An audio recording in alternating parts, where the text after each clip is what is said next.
હમ hello everyone, તમારું બધાનું સ્વાગત છે પ્રિયસર વિદ્યાપીઠ યુટ્યુબ ચેનલની ઉપર. મારું નામ છે પ્રિયેશ પટેલ. ગઈકાલે જે એસીપીસી દ્વારા ડિગ્રી એન્જિનિયરિંગનું ટાઈમ ટેબલ જાહેર થયું કી ડેટ્સનું, એના પછી તમારા બહુ બધા મેસેજ આવ્યા. હું અત્યારે ઓલરેડી વેકેશન ઉપર છું, તો પણ મને લાગ્યું કે આ વિડીયો બનાવવો બહુ જ જરૂરી છે, કેમ કે તમારા મગજની અંદર બહુ બધા કન્ફ્યુઝન છે પ્રથમ પરીક્ષા અને જે જુલાઈ માસમાં લેવાની છે દ્વિતીય પરીક્ષા માટે. માર્ચ મહિનાની તમારી એક્ઝામ બહુ સરસ રીતે ચાલી રહી છે, ખાલી મેથ્સનું એક પેપર બાકી છે, એ પણ આવતીકાલે છે, એ પણ પૂરું થઈ જશે. પછી કોમ્પ્યુટર અને ઇંગ્લિશ, અને પછી એક ગુજસેટની એક્ઝામિનેશન. ગુજરાત બોર્ડે એવું કીધું હતું કે 2 પરીક્ષા લેવાની છે, બેસ્ટ ઓફ 2 રિઝલ્ટ કાઉન્ટ થશે, એમાં પણ subject wise best of 2 result count થશે. હવે જો બેસ્ટ ઓફ 2 રિઝલ્ટ કાઉન્ટ થવાનું હોય તો એકચ્યુઅલમાં એડમિશન પ્રોસેસ પણ આ રિઝલ્ટ પછી જ થવી જોઈએ એવું અમારું માનવું છે, અને તમારું શું માનવું છે એ પણ તમે કમેન્ટમાં કરજો. જો ગુજરાત બોર્ડે ક્લિયર નહોતું કર્યું કે ભાઈ બેસ્ટ ઓફ 2 પછી જ એડમિશન ચાલુ થશે, તો એમણે પહેલા એવું કહી દેવું જેવું હતું કે પહેલી જો એક્ઝામ થશે એના પ્રમાણે ફર્સ્ટ રાઉન્ડ, અને પછી વધેલી સીટો જે સેકન્ડ રાઉન્ડમાં આવશે એના મુજબ બેસ્ટ ઓફ 2 મુજબ એડમિશન થશે. પણ ગુજરાત બોર્ડે એના સર્ક્યુલરમાં આ વસ્તુ ક્યાંય ક્લિયર નહોતી કરી. એમણે એવું લખ્યું હતું કે વિદ્યાર્થીઓને પોતાના રિઝલ્ટને સુધારવાની તક મળશે. જો એ રિઝલ્ટ સુધારીને એડમિશન પ્રોસેસમાં કામ આવવાનું હોય તો એ રિઝલ્ટ સુધાર્યું કહેવાય. બાકી એ રિઝલ્ટ સુધાર્યું ના કહેવાય. એ ટાઈમપાસ માટે, તમે તમારા પૈસા લેવા માટે, એક્ઝામની ફીસ લેવા માટે લીધેલી એક્ઝામ કહેવાય. ઘણા બધા શિક્ષકોએ એમના વિદ્યાર્થીઓને એવી રીતે ગાઈડ કર્યા હતા કે બેટા બેસ્ટ ઓફ 2 એક્ઝામિનેશન છે, તને બહુ ચિંતા થતી હોય એક સબ્જેક્ટ તું છોડી દે, તું જુલાઈ માસમાં એક્ઝામ આપજે, અત્યારે તું 2 વિષય 3 વિષયની પરીક્ષા આપી દે. આ વસ્તુ બની જ છે, કેમ કે અમારા ફ્રેન્ડ સર્કલમાં ઘણા બધા ટીચર્સ છે, એમણે પણ એમના વિદ્યાર્થીઓને એવી રીતે મોટિવેટ કર્યા હતા જેમની તૈયારી આ વર્ષે બહુ સારી નહોતી, અને વિદ્યાર્થીઓ એવું જ કર્યું છે. આ વખતે એમણે 2 મેઇન સબ્જેક્ટની તૈયારી કરી છે. જેમને અઘરો લાગતો તો એમને જુલાઈ પર છોડ્યો છે. પણ હવે જે એસીપીસીનું કેલેન્ડર આવ્યું છે એમાં એવું લખ્યું છે કે 5 જુલાઈના રોજ જે નવું મેરિટ બનશે એ દ્વિતીય પરીક્ષાના આધારે બનશે, બેસ્ટ ઓફ 2 ના આધારે બનશે, અને પછી રાઉન્ડ 2 માં તમારું એડમિશન થશે. હવે મોસ્ટ ઓફ સારી private college, government college, free seat એ રાઉન્ડ 1 માં ભરાઈ જતી હોય છે. 70% ભરાઈ જતી હોય છે, 30% ખાલી રહેતી હોય છે. તો પછી આ રાઉન્ડ 2 માટેની જે એક્ઝામ તમે લો છો એનો કોઈ મતલબ જ નથી.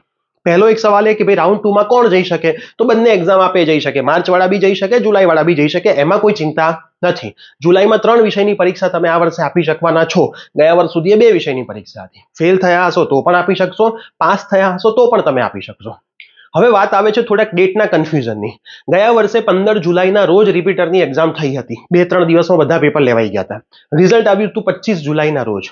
આ વર્ષે કેલેન્ડરની અંદર એવું લખ્યું છે કે ભાઈ 5 જુલાઈના રોજ નવું મેરિટ બની જશે બીજી પરીક્ષાના આધારે, મતલબ ઇમ્પ્રુવમેન્ટ પરીક્ષાના આધારે. હવે 5 જુલાઈના રોજ જો એમને મેરિટ બનાવવું હોય તો એક્ઝામ જૂન મહિનામાં લેવી પડે. જૂન મહિનો તો આવી ગયો, હજી સુધી એક્ઝામની કોઈ ડેટ્સ નથી આપી. ડેટ્સ એક્ઝામ લેવી પડે એમને જૂનના શરૂઆતમાં, તો જૂનના એન્ડિંગ સુધીમાં રિઝલ્ટ આવી શકે. તો જેમ એસીપીસીએ કીધું છે 5 જુલાઈના રોજ નવું મેરિટ એ બની શકે. તો અહીંયા આ બધું જોતા એવું તો લાગી રહ્યું છે કે એક્ઝામ થોડીક મોડી જવાની જ છે, જેમ જુલાઈમાં જ થઈ છે દર વર્ષે. અત્યાર વર્ષના જૂના બધા રેકોર્ડ તમે જોઈ લો, જુલાઈમાં જ એક્ઝામ થઈ છે અને જુલાઈમાં જ રિઝલ્ટ આવ્યું છે. 2 વીકની અંદર રિઝલ્ટ આવી જતું. મેં તમને ગયા વર્ષની ડેટ કીધી, 15 એક્ઝામ થઈ, 25 જુલાઈના રોજ રિઝલ્ટ આવી ગયું. આ વખતે ગવર્મેન્ટે એના સર્ક્યુલરમાં જૂન જુલાઈ લખ્યું, પણ જૂન એટલે જો એ જૂન એન્ડિંગમાં ચાલુ કરે તો પણ રિઝલ્ટ જુલાઈમાં જાય. એટલે એસીપીસીની જે આ ડેટ્સ છે એ દર વખતે બદલાતી હોય છે. ગયા વર્ષે પણ બદલાઈ હતી. ફાર્મસી તો બહુ લેટ ગયું હતું કેમ કે નીટનું રિઝલ્ટ નહોતું આવ્યું. તો વિદ્યાર્થીઓ, તમે અત્યારે તમારું પૂરેપૂરું ફોકસ તમારા ગુજકેટની પરીક્ષા, કોમ્પ્યુટરની પરીક્ષા અને ઇંગ્લિશની પરીક્ષા ઉપર રાખો. ગુજસેટનું ઇમ્પોર્ટન્ટ બહુ છે, મેં ઓલરેડી સમજાવ્યું છે, વિડીયો ગ્રુપમાં શેર કરું છું. આમાં કદાચ તમારા થોડાક ઓછા માર્ક આવશે, ગુજસેટમાં 10 માર્ક આવશે વધારે, તો તમારું મેરિટ ક્યાંય બની જશે. તો જે જતું રહ્યું છે, જે આપણા હાથોમાં નથી, એની ચિંતા ના કરો. જે આપણા હાથમાં છે, ગુજસેટ આપણા હાથમાં છે. આપણી યુટ્યુબ ચેનલ પર ફ્રી સિરીઝ ચાલુ થવાની છે ગુજસેટની, તમને બધાને ખબર છે. 1 વીક જોરદાર મહેનત કરવાના છે. લાસ્ટ યર કરી હતી, બહુ રિઝલ્ટ ઇમ્પ્રુવ થયા હતા વિદ્યાર્થીઓના. વોટ્સઅપ ગ્રુપ છે, એના માટેના ડિસ્ક્રિપ્શનમાં લિંક છે. ના જોઈન કર્યું હોય તો કોઈ એક જોઈન કરી લો. જો જોઈન ના થવાતું હોય તો નંબર પર મેસેજ કરશો ગુજસેટ ગ્રુપ, તો અમારી ટીમ તમને ગુજસેટના ગ્રુપમાં પણ જોઈન કરી દેશે. તો અત્યારે જે આપણા હાથમાં છે, મહેનત કરો. સમય બતાવશે કે આગળ થવાનું છે શું, કેમ કે હવે અહીંથી બધી જગ્યાએથી થોડા વિરોધ ચાલુ થશે કે ભાઈ ગુજરાત ગવર્મેન્ટે આવું કીધું અને પછી તમે જો આવું કરો છો તો એ વિરોધમાં શું ડિસિઝન આવશે એ આપણને ખબર નથી. ઉપર પહેલેથી આ બધી વસ્તુની ચર્ચા કરવી એ પણ યોગ્ય નથી, ટાઈમ પાસ છે, કેમ કે તમારી એક્ઝામ ચાલી રહી છે. આ બધી વસ્તુ હું જો અત્યારે ચર્ચા વધારે કરવા જાઉં તો તમારો સમય વેડફાઈ રહ્યો છે. તમારા માટે સમય કિંમતી છે. જે થવાનું છે થઈને જ રહેશે. આપણી યુટ્યુબ ચેનલ પરથી તમને એની ઇન્ફોર્મેશન 100% મળતી જ રહેશે. સાથે સાથે વોટ્સઅપમાં પણ હું તમને રિપ્લાય અપાવડાવું છું મેક્સિમમ 24 કલાકની અંદર. તો તમને ગાઈડન્સ બધી જગ્યાએથી મળી જ રહ્યું છે. તો જે હાથોમાં છે એના પર મહેનત કરો. જોઈએ છીએ શું થાય છે. બીજી પરીક્ષાનું બેસ્ટ ઓફ 2 ગણાય છે કે પહેલો રાઉન્ડ ભરાઈ જાય છે.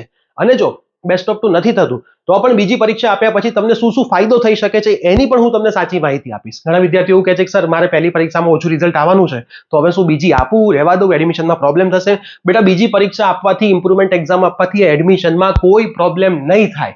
બરાબર, બોર્ડ પરીક્ષા લેતું હોય તો તમને એડમિશનમાં પ્રોસેસ કરવા માટે લોકો પરીક્ષા શું કરવા લે? તો એવી તો તમે મગજમાંથી ગ્રંથિ કાઢી નાખો, તકલીફ પડશે. બરાબર, 12 સાયન્સનું રિઝલ્ટ આગળ ઘણી બધી જગ્યાએ પણ કામ આવતું હોય છે. જો એ સારું રિઝલ્ટ હશે તો એ તમને ત્યાં ક્યાંક કામ જીવનમાં આવી જશે. તો એ તો તમારે કરવાનું જ છે, એને તો સાઈડમાં જ મૂકી દો. અને પહેલા રાઉન્ડ પછી પણ ઘણી બધી સારી સારી કોલેજની સીટ્સ ખાલી હોય છે. TFWS પણ ક્યાંક ક્યાંક ખાલી હોય છે. ઘણા લોકો એડમિશનમાં ભૂલો કરતા હોય છે. તો રાઉન્ડ 2માં જો સારું રિઝલ્ટ આવી ગયું, મેરિટમાં આગળ વધી ગયા, તો જે સીટો ખાલી સારી સારી રહી છે એ ગવર્મેન્ટની સીટ્સ, લોકોની ભૂલોની બાકી બચેલી સીટ્સ તમને મળી શકશે.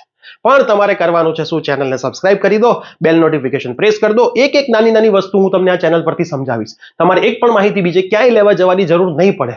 કેમ કે ગયા વર્ષનું આખું એનાલિસિસ આપણે કર્યું છે. છેલ્લા 5-7 વર્ષોથી આપણે આખી એડમિશન પ્રોસેસ સમજાવી રહ્યા છીએ. તો એટલી તો અમને ખબર છે કે સ્માર્ટ ગેમ કેવી રીતે રમવાની. તો એક પણ વિડીયોને મિસ ના કરતા વોટ્સએપ ગ્રુપમાં બધી લિંક આવતી રહેશે. હાલ ચિંતા છોડી દો, જોઈશું સમય શું બતાવે છે. પણ તમારું શું કહેવું છે? ગુજરાત બોર્ડે પહેલા કહી દેવું જોઈતું હતું, જે ના કીધું આવું. તો તમે તમારી કમેન્ટ ખાસ લખજો, જેથી આ કમેન્ટ જોઈને આ વિડીયો થોડો શેર થાય તો કદાચ ગુજરાત ગવર્મેન્ટમાં કંઈ ચેન્જ આવી શકે. ચેન્જ આવશે, જોઈએ છીએ સમય શું બતાવે છે. નવા હોય તો ચેનલને જરૂર સબસ્ક્રાઇબ કરજો. મળી આવી કોઈ નવી અપડેટ સાથે. તિલક બાય, ટેક કેર.